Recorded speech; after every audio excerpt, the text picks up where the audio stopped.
ከ5000 በላይ ተከታይ ያላችሁ ሰዎች በወንጀል ድርጊት በጣም ሊያስጠይቃችሁ የሚችለውን ነገር በኋላ አወራላችኋለሁ በዚህ ቪዲዮ። ዞሮ ዞሮ የቪዲዮ ኮንቴንት ተመሳሳይ ነው፣ ግን ከ5000 በላይ ተከታይ ያላችሁን ሰዎች ስፔሲፊካሊ ማለት የፈለኩበትን ነገር በኋላ ነው የምነግራችሁ።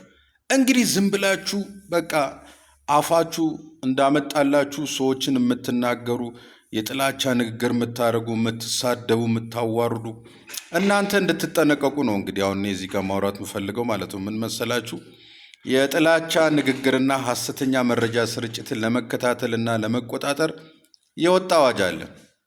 ይህ አዋጅ ቁጥሩ 1185 ህዝባር 2012 ይባላል እና በዚህ አዋጅ መሰረት ማንኛውም በቲክቶክም ሆነ በዩቲዩብም ሆነ በፌስቡክም ሆነ የምታወሩት ነገር በተለይ ስለ ሰው ስለሌላ ሰው ጉዳይ ከሆነ ስለ ሌላ ድርጅት ከሆነ የመረጃውን እውነተኛነት በቂ በሆነ ሁኔታ ሳታጣሩ ለማጣራት ጥረት ሳታደርጉ ዝም ብላችሁ ሌላው በቲክቶክ ላይ ሲያወራ ወይም በዩቲዩብ ላይ በፌስቡክ ላይ የጻፈውን ነገር አይታችሁ እንደዚህ ተፈጥሯል ብላችሁ የምታወሩ የምታስተጋቡ ከሆነ ያስጠይቃቸዋል ማለት ነው። ስለዚህ እንድትጠነቀቁ ነው። አንደኛ የጥላቻ ንግግር ወይም ሌላ ደግሞ የሐሰት ወሬ በሁለት ካታጎሪ ነው ሊያስጠይቃችሁ የሚችለው። ይህ እንደ ጥላቻ ንግግር እንደ ሐሰት መረጃ ተወስዶ የማይቆጠርም ጉዳይ አለ። ትምህርታዊ ወይም ሳይንሳዊ ምርምር እሱን ተመርኩዞ የሚወራ ወሬ ከሆነ የዜና ዘገባ፣ ትንታኔ፣ የፖለቲካ ትችት ነው። እሺ መስደብ አይደለም።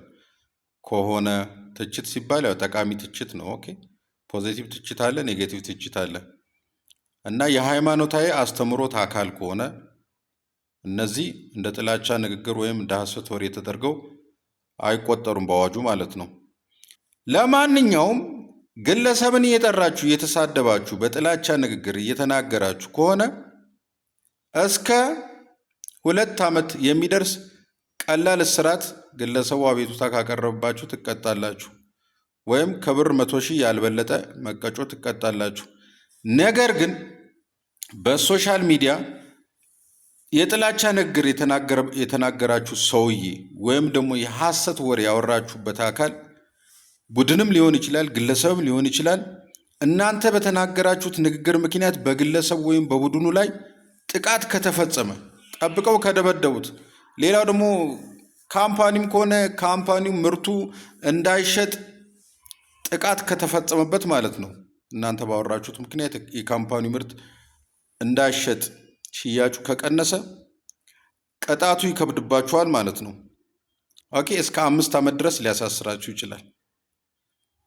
መጀመሪያ ላይ ያልኩት ነገር ደግሞ 5000 ፎሎወር እና ከዛ በላይ ያላችሁ ሰዎች ያልኳችሁ አዋጁ ምን አስቀምጧል መሰላችሁ? ከ5000 በላይ ተከታይ ባለው የማህበራዊ ሚዲያ ገጽ ላይ ስም አጥፍታችሁ ከሆነ በተለይ ነው የሚከብድባችሁ። በሐሰት ስም አጥፍታችሁ ከሆነ ወይም የጥላቻ ንግግር ተናግራችሁ ከሆነ አቤቱታ ከቀረበባችሁ እስከ 3 ዓመት ድረስ ያሳስራችኋል ማለት ነው። ወይም የ100,000 ብር ቅጣት ይጣልባችኋል። እናንተ ባስተላለፋችሁ ዘገባ፣ እናንተ ባስተላለፋችሁት ሐሰተኛ ወሬና በተናገራችሁት የጥላቻ ንግግር ምክንያት ግለሰቡ ላይና ቡድን ላይ ደግሞ አሁንም ጉዳት ደርሶ ከሆነ የእስር ጊዜው ሚኒመሙ ዝቅተኛው 2 ዓመት ነው። ከ2 ዓመት ጀምሮ ከ2 ዓመት በታች አትታሰሩ። ሚኒመም 2 ዓመት፣ ማክሲመም 5 ዓመት የሚደርስ እስር ትታሰራላችሁ ማለት ነው። እና ዝም ብላችሁ አፋችሁን እንዳከፍቱ፣ ዝም ብላችሁ በማታውቁት ነገር የአንዱ ካምፓኒ ምርት በተለይ አሁን እኔ ራሱ ብቁ አይደለሁም፣ ግን ኢንፎርሜሽን ነው የምሰጠው። ብቁ አይደለሁም፣ በብዙ ነገር ብቁ ልሆን አልችልም። በሙያዬ ማውቀውን ነገር እናገራለሁ። ለምሳሌ አሁን በአክሲዮን ዙሪያ ማወራቸው ወሬዎች አሉ፣ በሼሮች ዙሪያ ማለት ነው።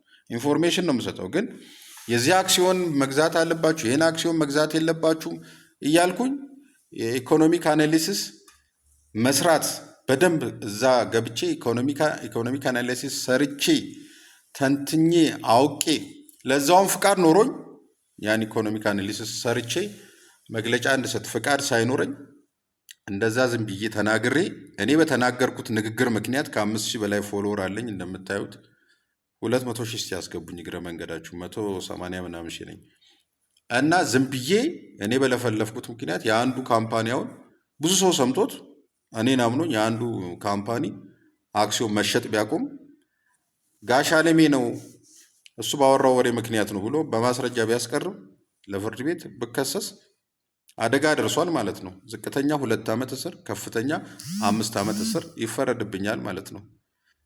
እና ተጠንቀቁ፣ ዝም ብላችሁ አፋችሁን አትክፈቱ ልላችሁ ነው። መልካም ቀን።